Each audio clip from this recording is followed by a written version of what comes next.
Now, pretty important here. The narrative dimension of state identity also supports deeper integration as an overriding German interest.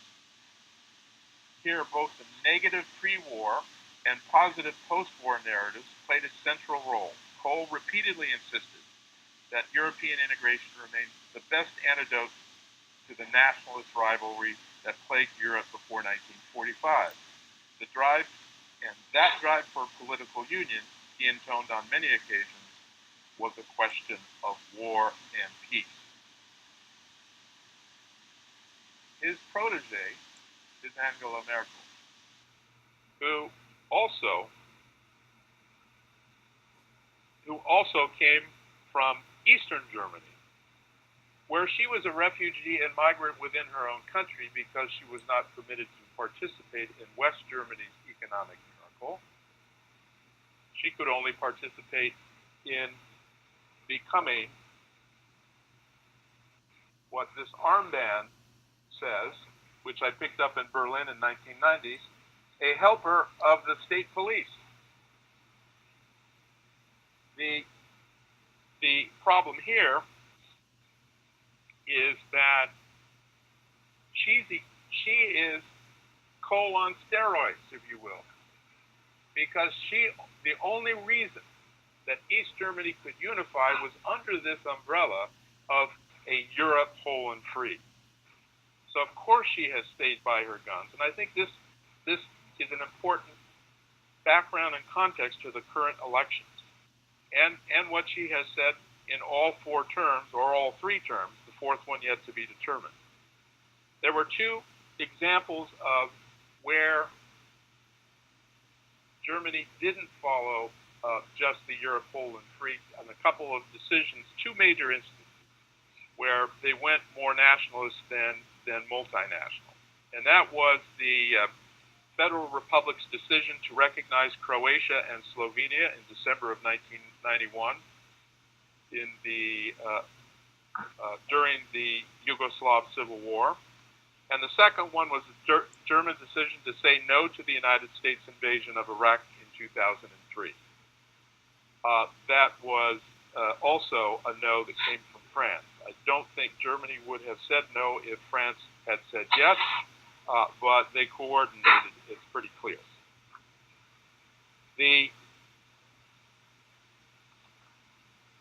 And Chancellor Schroeder, his main advisor on this was his speechwriter Reinhard Hesse, who wrote this book.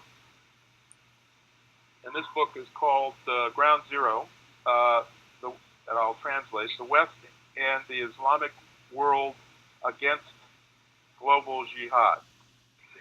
And basically, in this book, he explains that Germany went to war in Afghanistan to support the United States after 9/11. And that gave them the credibility to say no in going to war in Iraq. So one could say that this is following a national interest, or is it national because the United Nations and international law could take some umbrage at the fact that there was a coalition of the willing that invaded Iraq that did not seek UN authorization. Afghanistan was authorized by the UN and delegated to NATO, and Germany played an important role in that. Well, what he said in his dedication to me, in his book, it says, to Ronald J.B., at least because he taught me that Germany could stop ordering from the children's menu in transatlantic affairs. Reinhard unfortunately passed away due to cancer, but we were dear friends. In any case, back to Mutti Merkel, Mother Merkel, who Germans look at as a mother figure, but also as a politician that knows what's good for Germany, and she will tell you when you need to eat your spinach. Now,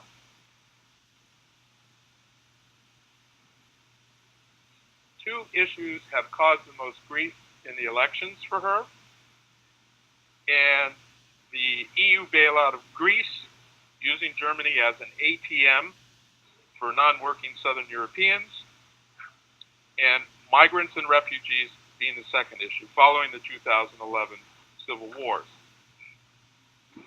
particularly after the Syrian civil war.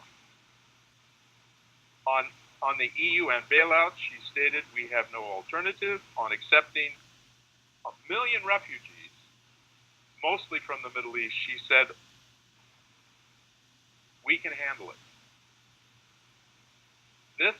This led to the immediate backlash from a new party after hearing this phrase, we have no alternative, decided to call themselves Alternative for Germany.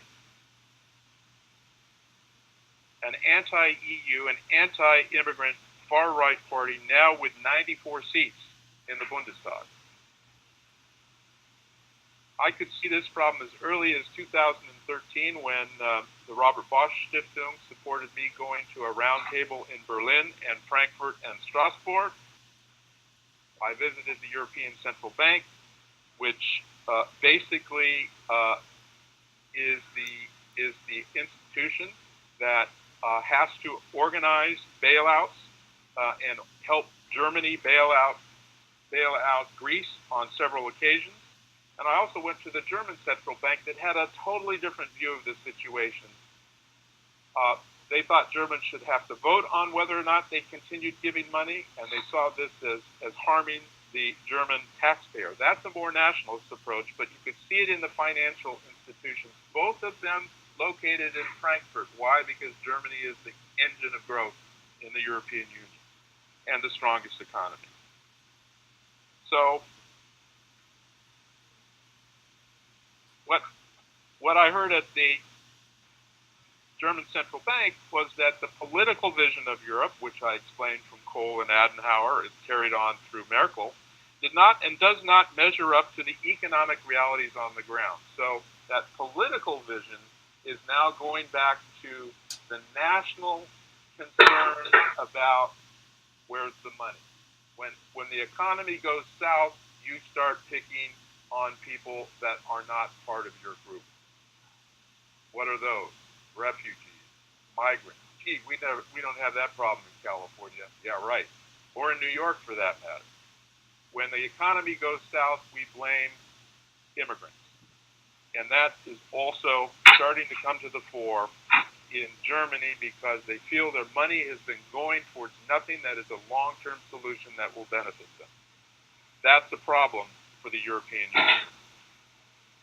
On top of the refugee issue, 1 million of them, and the CDU and CSU in discussions this last week have just agreed to a $200,000 migrant ceiling per year. And that's what they're moving forward with. But on top of that, besides refugees and immigrants, you add the terrorist attacks across Europe that have come from those who have either come in as migrants who are trained in the Middle East to come create havoc in Europe, which has happened. That adds fuel to the fire to nationalist groups, which you see as a result in all across Europe. You see groups like this forming in Hungary, where there's a government that's pretty right. All across Europe, you see it. Now, here's the change. Here's a change in the Bundestag from 2013 to 2017, and you'll see there that the CDU-CSU just lost 73 seats. The SPD lost 40 seats. So that's 113 seats. 94 of those seats went to AfD, the Alternative for Germany. The FDP stayed about the same, and the left and the Greens lost a few. All right? And so now the coalition, which It is called what the press is calling is called the Jamaican coalition. Why? Because the Jamaican flag has black, yellow, and green. And so those are the colors of the three parties that are trying to form a coalition.